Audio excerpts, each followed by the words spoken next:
আসসালামু আলাইকুম প্রিয় শিক্ষার্থীবৃন্দ, আশা করি তোমরা আল্লাহ তাআলার অশেষ রহমতে ভালো আছো। আলহামদুলিল্লাহ, আমিও আল্লাহ তাআলার অশেষ মেহেরবানিতে ভালো আছি। করোনাকালীন এই সময়ে তারাগনিয়া মাধ্যমিক বিদ্যালয় কর্তৃক অনলাইন ক্লাসে তোমাদের আরও একবার স্বাগতম। তো আমরা সময় ব্যয় না করে আমাদের আজকের পাঠে মনোনিবেশ করব। তার আগে তোমরা তোমাদের খাতা, বই, কলম নিয়ে সামনে উপবিষ্ট হও। আশা করি তোমরা এগুলো নিয়ে উপবিষ্ট হয়েছো। তো আজকের আমাদের আলোচ্য বিষয়, গত ক্লাসে যে আলোচ্য বিষয় ছিল সেটা হচ্ছে যে অষ্টম অধ্যায়ের সার্কিট নিয়ে। তো এই সার্কিটের সিরিজ সার্কিট নিয়ে আলোচনা করা হয়েছিল। আজকে আমরা আলোচনা করব প্যারালাল সার্কিট নিয়ে। তো প্যারালাল সার্কিট এই অধ্যায়ে আজকে আমরা আমাদের আজকের আলোচ্য বিষয় হইতে কি কি শিখতে পারি, অর্থাৎ শিখন ফলগুলো কি আমরা এটা আগে জেনে নেই। প্রথম শিখন ফলটা হচ্ছে প্যারালাল সার্কিট কি তা ব্যক্ত করতে পারবে। তোমরা এখান থেকে প্যারালাল সার্কিট কি সেটা ব্যক্ত করতে পারবে। প্যারালাল সার্কিটের বৈশিষ্ট্যসমূহ ব্যক্ত করতে পারবে। প্যারালাল সার্কিটের কি কি বৈশিষ্ট্য থাকে সেটা সম্পর্কে তোমরা জানতে পারবে। রেজিস্ট্যান্স, কারেন্ট, ভোল্টেজ, শাখা কারেন্ট, শাখা ভোল্টেজ নির্ণয় করতে পারবে। প্যারালাল সার্কিট থেকে প্রতিটি শাখার রেজিস্ট্যান্স, ভোল্টেজ, কারেন্ট এগুলো নির্ণয় করতে পারবে। গাণিতিক প্যারালাল সার্কিটের ব্যবহার সম্পর্কে জানতে পারবে, অর্থাৎ এই প্যারালাল সার্কিটগুলো কোথায় কোথায় ব্যবহার করা হয় সেই ব্যবহারের ক্ষেত্রগুলো সম্পর্কে জানতে পারবে। এরপরে আমাদের সর্বশেষ যে শিখন ফল সেটা হচ্ছে গাণিতিক সমস্যার সমাধান করতে পারবে। অর্থাৎ গাণিতিক এই প্যারালাল সার্কিট সম্পর্কিত যত সমস্যা আছে বা গাণিতিক প্রবলেম আছে সেই প্রবলেমগুলো তোমরা সলভ করতে পারবে। তো প্রিয় শিক্ষার্থীবৃন্দ, আমি আর সময় ব্যয় না করে আমাদের আজকে প্রথম যে শিখন ফল সেই শিখন ফলে চলে যাব, অর্থাৎ প্যারালাল সার্কিট কী তা ব্যক্ত করতে পারবো। অর্থাৎ প্যারালাল সার্কিট সম্পর্কে আমরা একটু আলোচনা করব। তো প্যারালাল সার্কিটের সম্পর্কে আলোচনা করার আগে আমরা দেখব যে প্যারালাল সার্কিটটা কেমন।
প্রিয় শিক্ষার্থীবৃন্দ, এই হচ্ছে আমাদের একটি প্যারালাল সার্কিট।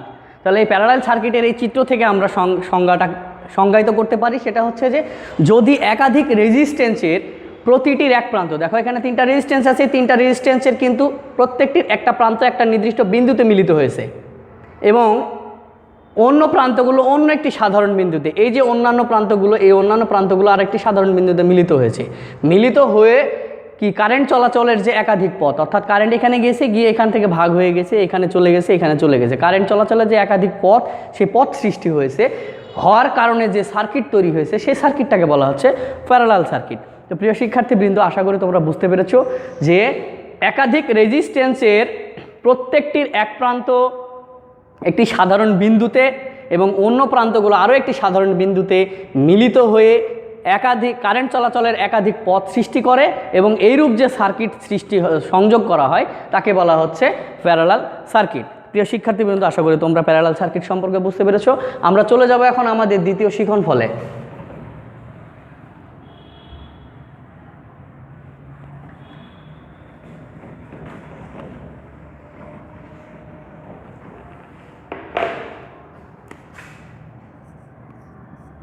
দ্বিতীয় শিখনফল হচ্ছে প্যারালাল সার্কিটের বৈশিষ্ট্যসমূহ ব্যক্ত করতে পারবে। তো প্যারালাল সার্কিটের বৈশিষ্ট্যসমূহ কি কি থাকে সেটা আমরা দেখি। প্যারালাল সার্কিটের প্রথম বৈশিষ্ট্য হচ্ছে প্যারালাল সার্কিটের মোট সমতুল্য রেজিস্ট্যান্স প্রত্যেকটি শাখা রেজিস্ট্যান্সের বিপরীত মানের যোগফলের সমানুপাতিক সমান।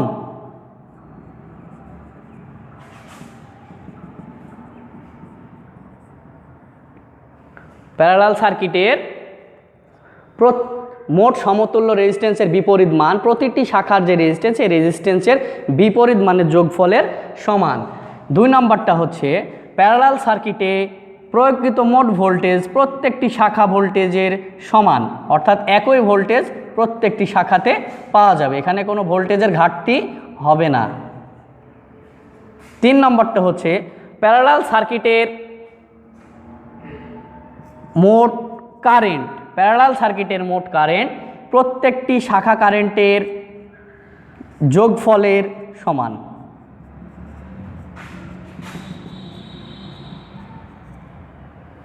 4 নম্বরটা হচ্ছে কারেন্ট চলাচলের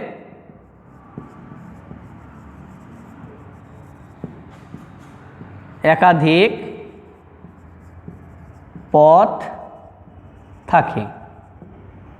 5 নম্বরটা হচ্ছে আলাদাভাবে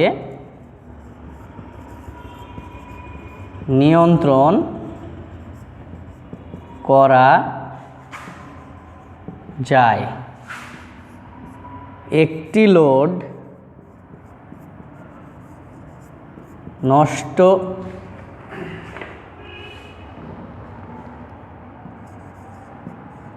নষ্ট হয়ে গেলেও বাকি লোডগুলো কাজ করবে। প্রিয় শিক্ষার্থীবৃন্দ, আমাদের প্রথম কথা হচ্ছে যে মোট সমতুল্য রেজিস্ট্যান্সের বিপরীত মান প্রত্যেকটি রেজিস্ট্যান্সের বিপরীত মানের যোগফলের সমান। দ্বিতীয়টা হচ্ছে সার্কিটের মোট ভোল্টেজ, সার্কিটের যে মোট ভোল্টেজ এই ভোল্টেজটা যেখান থেকে সাপ্লাই দেওয়া হবে এই ভোল্টেজটা প্রত্যেকটা রেজিস্ট্যান্সে সমান থাকবে, কোথাও কোনো ভোল্টেজের ঘাটতি হবে না। যেটা সিরিজ সার্কিটে ভোল্টেজের ঘাটতি ছিল, কিন্তু প্যারালাল সার্কিটে কি হবে, ভোল্টেজের কোনো ঘাটতি হবে না, সিরিজ সার্কিটের বিপরীত। এরপরে আসো তৃতীয়টি হচ্ছে সার্কিটে প্রয়োগকৃত মোট কারেন্ট প্রত্যেকটি শাখা রেজিস্ট্যান্সের কারেন্ট ড্রপের বীজগাণিতিক যোগফলের সমান। অর্থাৎ সার্কিটের মোট কারেন্ট যদি আইটি হয় তাহলে এই আইটিটা হবে কার, প্রত্যেকটি শাখা রেজিস্ট্যান্সের এই 3টা রেজিস্ট্যান্সের কারেন্টের বীজগাণিতিক যোগফলের মানের সমান হবে। কারেন্ট চলাচলের একাধিক পথ থাকবে। প্রিয় শিক্ষার্থীবৃন্দ, দেখো এখানে কারেন্ট যাচ্ছে গিয়ে এখানে কি ভাগ হয়ে যাচ্ছে, এই শাখায় চলে যাচ্ছে, এই শাখায় চলে যাচ্ছে, এই শাখায় চলে যাচ্ছে। এরপরে আলাদাভাবে নিয়ন্ত্রণ করা যাবে। প্রত্যেকটি লোডকে সুইচিংয়ের মাধ্যমে আলাদা আলাদাভাবে নিয়ন্ত্রণ করা যায়। এখানে একটি লোড যদি নষ্ট হয়ে যায় তাহলেও বাকি লোডগুলো কাজ করে, শুধুমাত্র সেই লোডটাই বন্ধ থাকে। তো প্রিয় শিক্ষার্থী, আশা করি তোমরা সিরিজ সার্কিটের বৈশিষ্ট্য সম্পর্কে বুঝতে পেরেছো এবং তোমাদের খাতায় লিপিবদ্ধ করেছো। আমরা চলে যাব আমাদের তৃতীয় শিখন ফলে।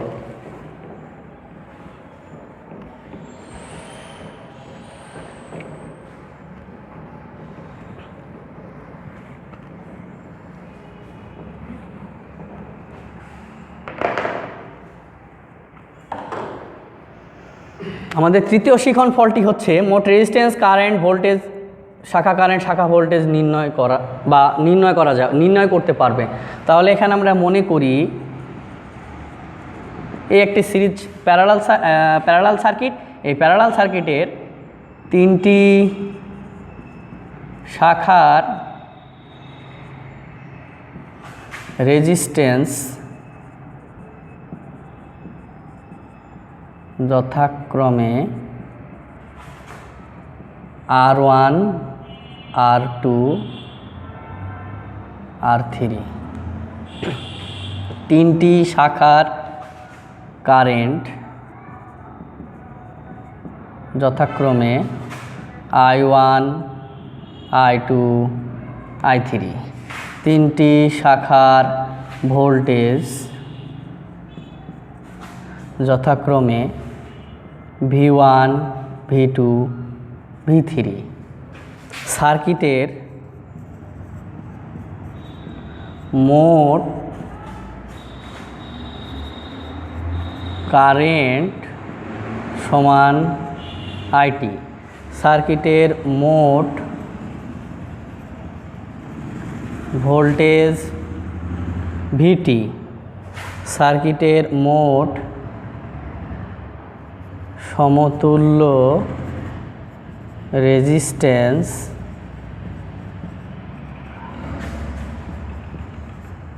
আরটি, তাহলে ওহমের সূত্রানুযায়ী আমরা পাই কি পাই প্যারালাল সার্কিটের বৈশিষ্ট্য অনুযায়ী আমরা জানি সার্কিটের মোট ভোল্টেজ ও যেটা থাকবে প্রত্যেকটি শাখাতেও সেই সমান ভোল্টেজ পাওয়া যাবে, ভোল্টেজের কোথাও কোনো ঘাটতি হবে না। কিন্তু কারেন্টের কি হবে, কারেন্টের ঘাটতি হবে, কারেন্ট ড্রপ করবে।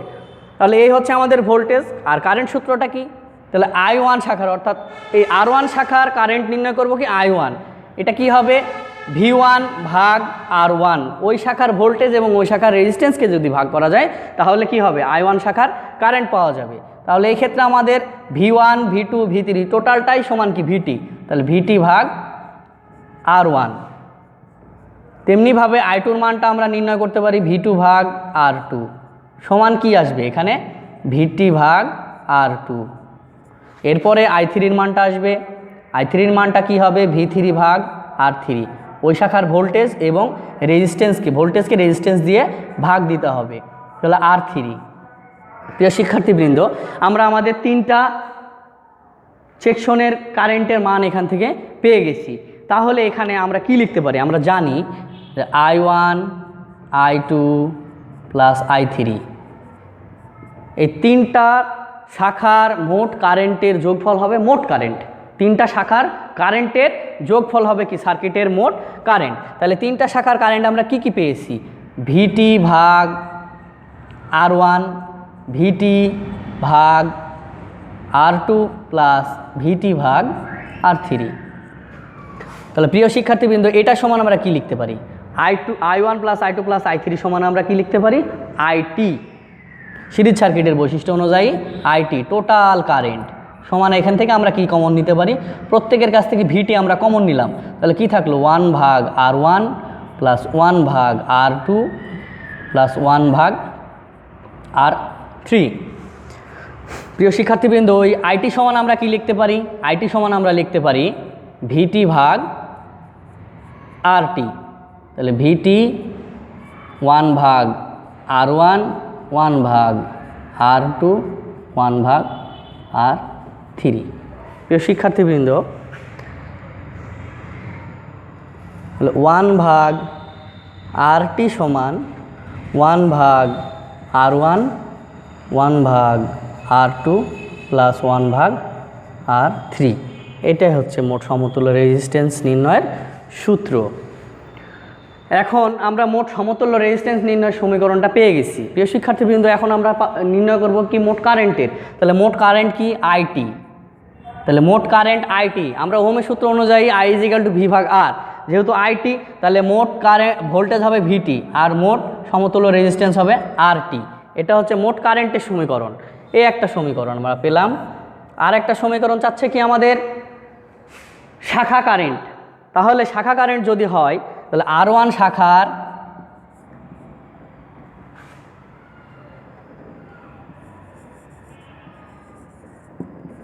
কারেন্ট, যেই শাখার কারেন্ট নির্ণয় করব আমরা সেই শাখার ভোল্টেজকে ওই শাখার রেজিস্ট্যান্স দিয়ে ভাগ দিলে সেই শাখার কারেন্ট নির্ণয় করতে পারবো। তাহলে V1 ভাগ R1।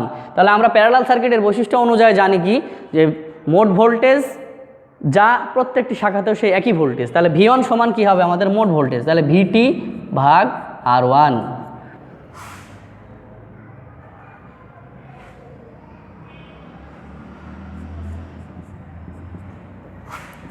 R2 শাখার কারেন্ট I2, তাহলে V2 ভাগ R2 সমান VT ভাগ R2।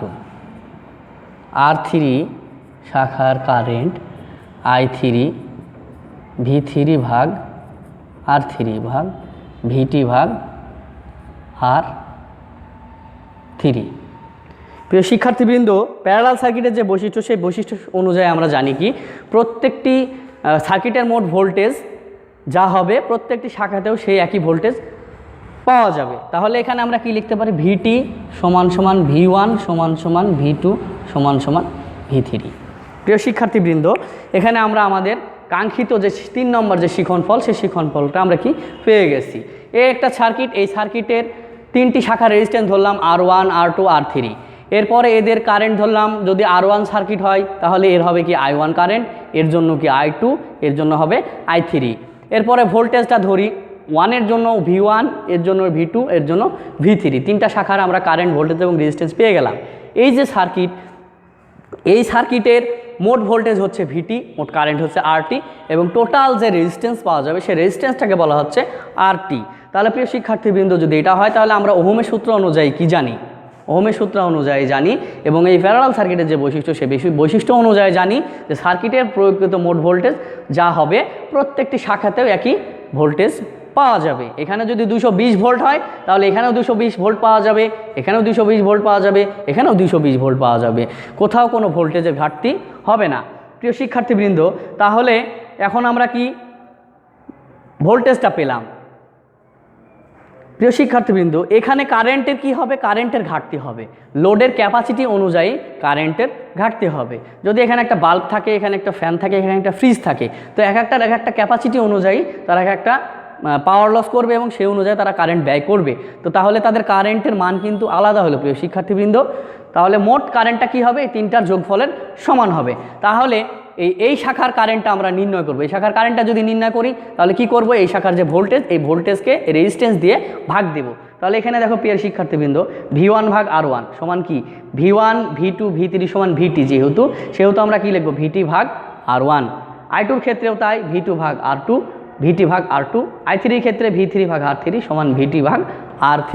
তাহলে যেহেতু এই সার্কিটের আমরা 3টা কারেন্টের মান পেলাম, তাহলে এই 3টা কারেন্টকে যোগ করলে টোটাল কারেন্ট পাবো। তাহলে I1 I2 এবং I3, এই 3টার মান আমরা এই 3টা বসাই দিলাম। বসাই দিয়ে এই যে I1 I2 I3 এটা সমান কি মোট কারেন্ট। তাহলে মোট কারেন্টটা কি IT। তাহলে VT এখান থেকে সবগুলোর উপর থেকে কি কমন যায়, VT কমন নিলাম। তাহলে উপরে কি থাকলো 1, নিচে থাকলো R1, এখানে কি থাকলো নিচে 1, নিচে R2, এখানে উপরে কি থাকলো 1, নিচে R3। প্রিয় শিক্ষার্থীবৃন্দ, এই IT সমান ওহমের সূত্র অনুযায়ী আমরা জানি I = V ভাগ R। যেহেতু আমরা মোট কারেন্ট আছে এখানে, তাহলে এখানে আমরা কি লিখবো, মোট ভোল্টেজ ভাগ মোট রেজিস্ট্যান্স। এখানে আছে কি VT। তাহলে প্রিয় শিক্ষার্থীবৃন্দ, এখন দেখো এই VTটা ওপরে আছে, এই VT ওপরে আছে, সমান চিহ্নের ডান এবং বাম পাশে যদি উপরে কোনো চিহ্ন সংখ্যা থাকে তাহলে সেই সংখ্যা কি হয়, কেটে যায়। তাহলে এখন আমাদের কি থাকলো, উপরে 1, নিচে RT, 1 RT, এখানে কি থাকলো 1 ভাগ R1 প্লাস 1 ভাগ R2 প্লাস 1 ভাগ R3। প্রিয় শিক্ষার্থীবৃন্দ, এই হচ্ছে আমাদের কাঙ্ক্ষিত কি মোট সমতুল্য রেজিস্ট্যান্স। এরপরে আসো মোট কারেন্ট, IT = VT ভাগ RT। প্রিয় শিক্ষার্থীবৃন্দ, এই যে শাখা, এই শাখার যে কারেন্ট, সেই কারেন্টটা হচ্ছে কি I1। এই শাখার ভোল্টেজকে রেজিস্ট্যান্স দিয়ে ভাগ দিতে হবে, অর্থাৎ V1 ভাগ R1, VT ভাগ R1। এরকম 2 নম্বর সেকশনে কি আসছে, I2, V2 ভাগ R2, VT ভাগ R2। I3-ও তাই, কি আসছে, I3 সমান কি V3 ভাগ R3। এই শাখার ভোল্টেজ আর এই শাখার রেজিস্ট্যান্স, তো এইখানে যে ভোল্টেজ পাবো মোট ভোল্টেজও তাই। তাহলে আমরা লিখতে পারি কি VT ভাগ R3। এখন প্যারালাল সার্কিটের যে বৈশিষ্ট্য, সে বৈশিষ্ট্য অনুযায়ী আমরা জানি কি যে সার্কিটের মোট যে ভোল্টেজ, সেই ভোল্টেজটা প্রত্যেকটা শাখার ভোল্টেজের সমান, কোথাও কোনো ঘাটতি নাই। তো আশা করি প্রিয় শিক্ষার্থীবৃন্দ, তোমরা তোমাদের 3 নম্বর যে শিখনফল সেটা সম্পর্কে বুঝতে পেরেছো এবং তোমাদের খাতায় লিপিবদ্ধ করেছো। তো আমরা এখন চলে যাব আমাদের 4র্থ শিখনফলে।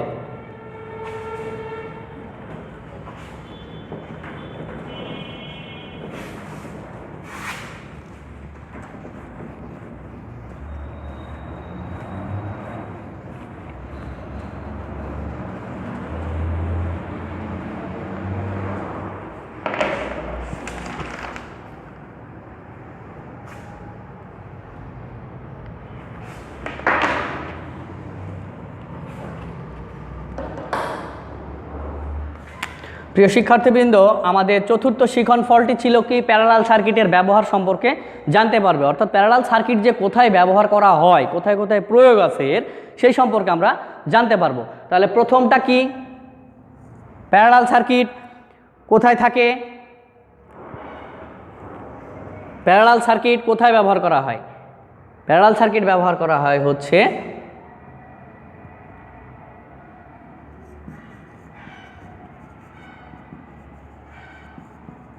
অফিস আদালত, কলকারখানা, খেলার মাঠ,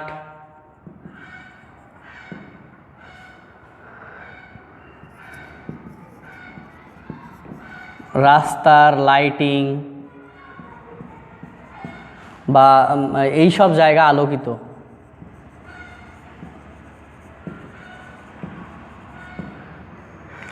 প্রিয় শিক্ষার্থীবৃন্দ, অফিস আদালত বা ঘর বাড়ি বাসা যেখানেই হয় না কেন, মসজিদ মাদ্রাসা সমস্ত জায়গায় আমরা কি করি, এই প্যারালাল সার্কিটটা ব্যবহার করে থাকি। এই প্যারালাল সার্কিটটা খেলার মাঠে বা রাস্তার পাশে যে লাইটিং পোল থাকে, সেই লাইটিং পোলে এই প্যারালাল সার্কিটটা আমরা ব্যবহার করে থাকি। এরপরে আসো 2 নম্বর হচ্ছে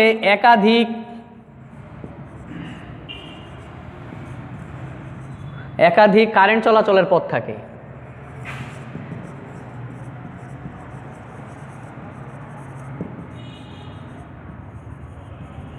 প্রিয় শিক্ষার্থীবৃন্দ, এই প্যারালাল সার্কিটের একাধিক পথ থাকবে। একটা সার্কিটে এসে মেন লাইন একটা যুক্ত হবে, কিন্তু ওখান থেকে বিভিন্ন লোড অনুযায়ী, ক্যাপাসিটি অনুযায়ী ভাগ হয়ে যাবে বা বিভক্ত হয়ে যাবে। এটা আরও একটা জায়গায় ব্যবহার করা হয়, কোথায়? বিদ্যুৎ বিতরণ ও সরবরাহ।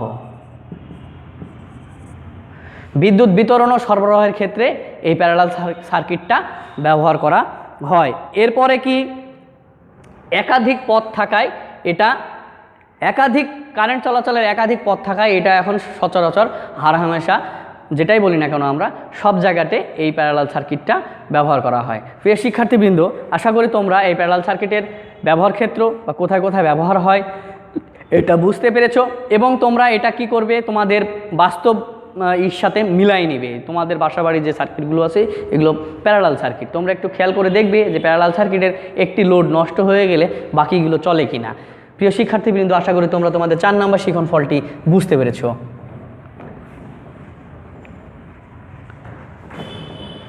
প্রিয় শিক্ষার্থীবৃন্দ, আমরা আমাদের প্রায় আজকের আলোচ্য বিষয় শেষের দিকে চলে এসেছি। আমাদের আজকের আলোচ্য বিষয়ের শেষের যে অংশ সেটা হচ্ছে গাণিতিক সমস্যা সমাধান করতে পারবে। প্রিয় শিক্ষার্থীবৃন্দ, আমাদের যে পাঠ্য বই আছে সেই পাঠ্য বইয়ের 35 পৃষ্ঠার সমস্যা 3, 5 নম্বর যে শিখন ফল সমস্যা 3, এই সমস্যা 3-এর একটি অঙ্ক আছে, যে অঙ্কটা বা যে সমাধানটা, সেই সমস্যাটা আমি তোমাদের সমাধান করে দেখাবো।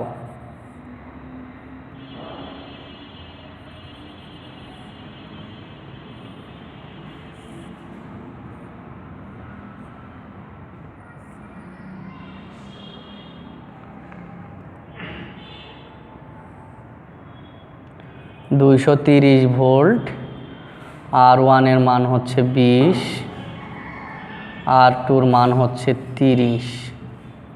তাহলে এখানে আসবে I1, এখানে আসবে I2, এখানে আসবে হচ্ছে V1, আর এখানে আসবে হচ্ছে V2। এটা হচ্ছে IT আর এটা হচ্ছে VT। প্রিয় শিক্ষার্থীবৃন্দ, এই দুটা রেজিস্ট্যান্স 20 ওহম এবং 30 ওহমের দুটা রেজিস্ট্যান্স প্যারালালে সংযোগ করা আছে এবং এই সরবরাহ ভোল্টেজ দেওয়া আছে কত, 230 ভোল্ট। এখান থেকে আমাদের নির্ণয় করতে হবে মোট সমতুল্য রেজিস্ট্যান্স, মোট কারেন্ট, প্রত্যেকটি শাখার কারেন্ট এবং প্রতিটি শাখার ভোল্টেজ নির্ণয় করতে হবে। তো প্রিয় শিক্ষার্থীবৃন্দ, তাহলে আমাদের এখানে দেওয়া আছে কি, দেওয়া আছে R1 সমান কত, 20 ওহম, R2 সমান কত, 30 ওহম, মোট ভোল্টেজ অর্থাৎ VT সমান কত, 230 ভোল্ট। তাহলে এখান থেকে আমাদের নির্ণয় করতে হবে কি, মোট সমতুল্য রোধ RT সমান ওয়াট, মোট কারেন্ট সমান ওয়াট, তারপরে হচ্ছে I1 সমান ওয়াট, I2 সমান হোয়াট, V1 সমান নির্ণয় করতে হবে এবং V2 সমানও নির্ণয় করতে হবে। এই জিনিসগুলো আমাদের কি করতে হবে, নির্ণয় করতে হবে। তাহলে প্রিয় শিক্ষার্থীবৃন্দ, এখান থেকে আমরা কি জানি, এখান থেকে আমরা জানি তাহলে we know that প্যারালাল সার্কিটের যে মোট সমতুল্য রেজিস্ট্যান্স নির্ণয় সূত্র সেটা হতে কি জানি 1/RT = 1/R1 + 1/R2। যেহেতু এখানে দুইটা রেজিস্ট্যান্স আছে তাহলে আমরা দুইটা রেজিস্ট্যান্সের মানে নির্ণয় করব। তাহলে প্রিয় শিক্ষার্থীবৃন্দ 1/20 1/30, এই দুইটা লসাগু হবে কত, 30 আর 20 এর লসাগু হয় 60। তাহলে 60কে 20 দ্বারা ভাগ করলে প্রিয় শিক্ষার্থীবৃন্দ কত আসে, 3 × 20 = 60, 3। আর এই 60কে 30 দিয়ে ভাগ দিলে আসে কত, 30 × 2 = 60, 2। তাহলে এখানে কত হলো, 3 আর 2 5, 5/60। এটা কার মান, 1/RTর মান। 1/RTর মান পেলাম আমরা কত, 60। এখন এখান থেকে আমরা লিখতে পারি কি, RT × 5 = 60। আড়াআড়ি গুণ করে 1 এর সাথে 60 গুণ, 5 এর সাথে RT গুণ করে পেলাম এটা। তাহলে RT সমান 60/5। তাহলে RT সমান কি, 12 ওহম। রেজিস্ট্যান্সের একক ওহম। প্রিয় শিক্ষার্থীবৃন্দ, এই একটা অ্যান্সার আমরা পেয়ে গেছি। তাহলে মোট রেজিস্ট্যান্স পেলাম, মোট ভোল্টেজ দেওয়া আছে, তাহলে এখান থেকে আমরা মোট কারেন্ট নির্ণয় করতে পারবো না প্রিয় শিক্ষার্থীবৃন্দ? তাহলে কিভাবে দেখো, IT VT/RT। তাহলে ভোল্টেজটা কত, ভোল্টেজ হচ্ছে 230 ভোল্ট আর রেজিস্ট্যান্স হচ্ছে 12। তাহলে মোট কারেন্ট আসে কত প্রিয় শিক্ষার্থীবৃন্দ? ক্যালকুলেটরে আমরা একটু দেখে নিই। 19.17 অ্যাম্পিয়ার। এটা একটি অ্যান্সার প্রিয় শিক্ষার্থীবৃন্দ। তাহলে আমরা মোট সার্কিটের কি পেলাম, কারেন্টের মানটা পেয়ে গেলাম, এই মানটা পেয়ে গেলাম, এই মানটা পেয়েছি, সার্কিটের মোট রেজিস্ট্যান্স পেয়েছি। এখন প্রত্যেকটি শাখার অর্থাৎ এই R1 শাখার কারেন্ট নির্ণয় করব আমরা। তাহলে R1 এর শাখা কারেন্ট I1 সমান কি, VT/R1। তাহলে ভোল্টেজ কত, 230, রেজিস্ট্যান্স কত, 20। আসে কত প্রিয় শিক্ষার্থীবৃন্দ, আমরা একটু ক্যালকুলেটরে দেখে নিই। 11.5 অ্যাম্পিয়ার। এটা একটা অ্যান্সার প্রিয় শিক্ষার্থীবৃন্দ। এরপরে আমরা দেখব R2 এর শাখা কারেন্ট কত, I2। তাহলে VT/R2 প্রিয় শিক্ষার্থীবৃন্দ। তাহলে VT হচ্ছে কত, 230 আর R2-র মান কত, 30। তাহলে এটা আমরা একটু দেখে নিই প্রিয় শিক্ষার্থীবৃন্দ।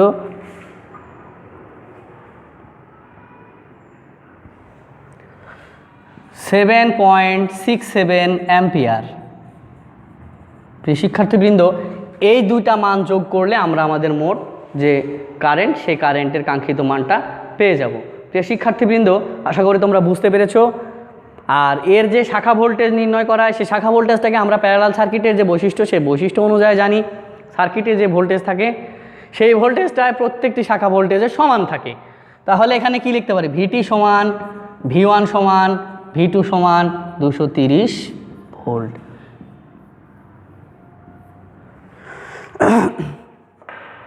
প্রিয় শিক্ষার্থীবৃন্দ, আশা করি তোমরা বুঝতে পেরেছো। আমরা আজকে আমাদের ক্লাসের প্রায় শেষ অংশে চলে এসেছি। তো এক্ষেত্রে আশা করব তোমরা তোমাদের এই যে গাণিতিক সমস্যা, সেই গাণিতিক সমস্যাটা বুঝতে পেরেছো। আমি এবার চলে যাব তোমাদের বাড়ির কাজ। আমাদের যে আজকের শিখন ফল ছিল তার আলোকে তোমাদের কিছু বাড়ির কাজ আমি দেব। প্রিয় শিক্ষার্থীবৃন্দ, আশা করি তোমরা তোমাদের খাতা কলমে লিপিবদ্ধ করেছো। বাড়ির কাজটাও আশা করি লিপিবদ্ধ করবে এবং সে অনুযায়ী তোমরা বাসাতে কি করবে, অনুশীলন করবে।